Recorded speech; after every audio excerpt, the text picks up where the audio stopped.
Assalomu alaykum do'stlar. Bugun sizlar bilan bolalarda va ayrim kattalarda uchraydigan tunda siydik tutolmaslik, ya'ni enurez haqida gaplashamiz. Enurez deb 5 yoshdan katta bolalarda tunda siydik tutolmaslikka, ya'ni to'shakni ho'llab qo'yishga aytiladi. Bu kasallik bilan 5 yoshda 15%, 8 yoshda 7%, 12 yoshda 3%, 15 yoshdan kattalarda 1% holatda uchraydi. Enurez kasalligi birlamchi siydik tutolmaslik tug'ilgandan bo'lsa va ikkilamchi siydik tutolmaslik to'xtab va yana qayta bo'lsa.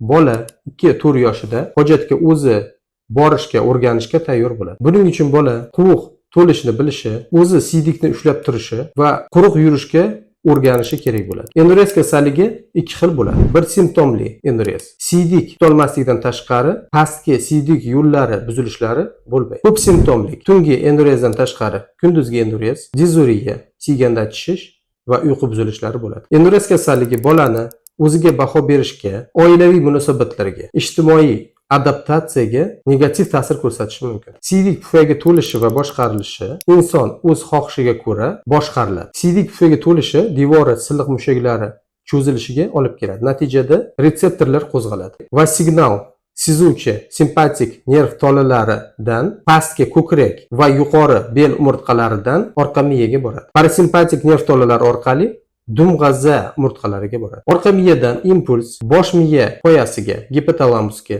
va bosh miya po'stloqlarining peshona qismiga boradi va siyishga xohish hosil bo'ladi. Bosh miyada siydikni ushlashni boshqarish markazi bosh miya po'stloqlari limbik qismida joylashgan bo'lib, bu markaz 1-2 yoshda yetiladi va qariganda yana buzilishi mumkin. Bosh miyadan impuls orqa miya siydikni boshqarish markazidan simpatik va parasimpatik tolalar orqali impuls siydik pufayga boradi. Simpatik ta'sir siydikni to'plashga yordam beradi. Parasimpatik ta'sir esa siydikni haydashga va quvurni qisqarishga yordam beradi. Enurezga chalingan 75% bolalar faqat tunda siyib qo'yadi va 5% esa kunduzi ham. Kunduzi ham siyib qo'yuvchi bolalarda ko'pincha siydik yo'llari nuqsonlari bo'ladi. Enurez bilan og'rigan bolalarning 60% o'g'il bolalar tashkil qiladi. Irsiyat 50% ni tashkil qiladi. Enurez kasalligi 5 yoshgacha o'tib ketmasa, keyin davolashga harakat qilinadi. Enurez kasalligi ko'p omilli kasalliklarga kiradi. Kelib chiqish sabablari: siydikni boshqarish markazi yaxshi yetilmaganligi, antidiuretik gormonini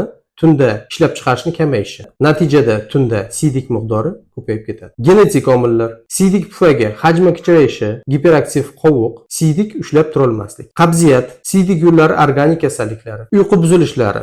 Enurez bilan kasallangan bolalar uyg'otish qiyin, profundosomniya, adenoid hisobiga tunda nafasni olishi qiyinlashishi, psixologik ta'sirlar, rivojlanishda ortda qolishi, diqqatni jamlay olmaslik va giperaktivlik sindromi ham xavfni oshiradi. Klinikasi va diagnostikasi: bolalarda keng tarqalgan kasalliklardan biri bu ichak siydik pufak disfunksiyasi hisoblanadi. Enurez bilan kasallangan bolalarning aksariyatida qabziyat va enkopress axlatni tutolmaslik kuzatilishi mumkin. Bolani ichak faoliyatini tekshirish va to'g'ri davolash kerak bo'ladi. Alohida qabziyatga davolashga e'tibor berish kerak. Bolani kuzatish kerak. Siydik tutolmaslik holatlari qachondan beri mavjud? Doimiymi? Bolani yotishdan oldin qancha suyuqlik ichganligini va qancha siydik hosil bo'lganligini aniqlash kerak. Bolada siydik tutolmaslik holatlari bir kunda necha marta kuzatiladi? Siydik tutolmaslik hojatga chaqiruv va kulgi bilan bog'liqmi? Siyishda siydikni oqimi va kuchiga ham e'tibor berish kerak. Qovuq to'liq bo'shashi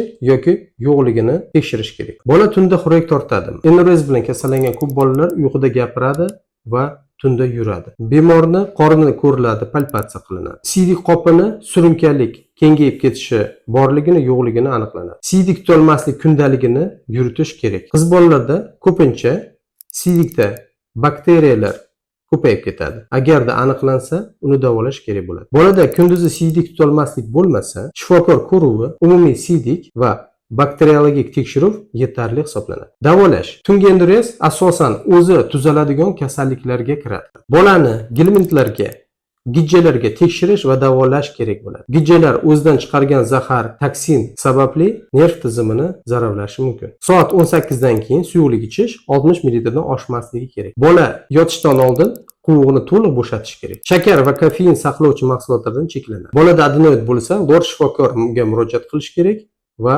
davolash kerak. 5 yoshdan kichik bolalarda aktiv davo choralari ko'rilmaydi. Sababi o'zi tuzalib ketishi mumkin. Bolaga quruq yurish yaxshiligini tushuntirishingiz kerak. Endurez tuzalishi semiz bolalarda qiyin bo'ladi. Shuning uchun ularga vazn tashlashga yordam berish kerak. Bolani uyqudan birinchi soatdan so'ng uyg'otib, to'sish, siydirish kerak. Imkon bo'lsa har kuni bir xil vaqtda. Bolaga kunduzi siyishni, xohishni birinchi belgilari bilan hojatga borishni o'rgatish kerak. Konditsioner terapiya kattaroq yoshdagi bolalarda yaxshi samara beradi. Ularga ichki kiyimga namlikni aniqlovchi datchik qo'yiladi. Bu datchik namlik paydo bo'lishi bilan vibratsiya yoki tovush chiqaradi va bolani uyg'otadi. Dori vositalari bilan davolash simptomlar, belgilarni yo'qotishga qaratilgan bo'ladi va endurez kasalligini to'liq davolamaydi. Bunday holatlarda antidiuretik gormon analoglari qo'llaniladi. Tunda siydik ishlab chiqarishini kamaytiradi. Antixolinergik preparatlar qo'llaniladi. Giperaktiv siydik pufakda sfinkterni bo'shashtiradi. Tritsiklik